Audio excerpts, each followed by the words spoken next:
Encûmena Niştimaniya Kurd li Sûriyê bejdariya xwe di gera vê carê ya danûstandinan ya Cinêfê piştrast kir û li ser nerazîbûna xwe ji belgeya desteya bilindî ya danûstandinan jî rij de û dê bi aliyên serpereştiyar ji civînê re ji bo vê mijarê bicive. Duh li bajarê Qamişloyê Kurdistana Sûriyê piştî du rojan ji civînên partiyên Encûmena Niştimaniya Kurd li Sûriyê û gengeşekirina mijara bejdariya enekesê di danûstandinan de yan jî rawestandin yan vekişandin enekesê biryara bejdariya xwe di wan danûstandinan de da.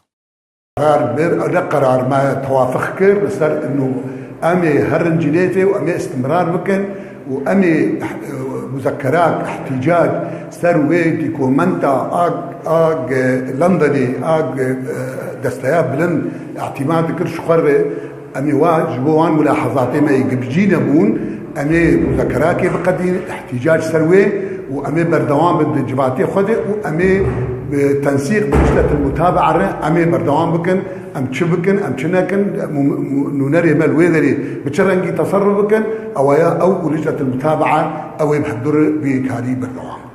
هەلوەست و civînên enekesê derbarê Cinêfê piştî wê yekêtên ku li riyada paytexta Erebistana Siûdiyê desteya bilind ya danûstandinan ya opozisyona Sûriyê li ser hemû têbîniyên enekesê derbarê mafê Kurdan û Sûriyaya pêşerojê erê nekir û xala herî giring jî ku maye cihê nakokiyê ku desteya bilind ya danûstandinan ya opozisyona Sûriyê weke beşek ji welatên Erebî dibîne û ew yek jî bûye cihê nerazîbûna enekesê. Enekesî jî da diyarkirin ku civînên wan ne li ser mijara bejdariyê di Cinêfê de bû weke ku hatiye belavkirin lê ji bo gengeşekirina xalên nakokiyê bi desteya bilind ya danûstandinan ya opozisyona Sûriyê re. خصوصی ji bo Cinêv tenê bû, gelek nuqatê me hebûn, yek ji bo Cinêv bû, hazirkirina Cinêfê bû, yek ji bo girtiya bû, em neh heval hatin berdan hîn sê hevalê me manê, piştî hevalek naşitek de hatî girtin,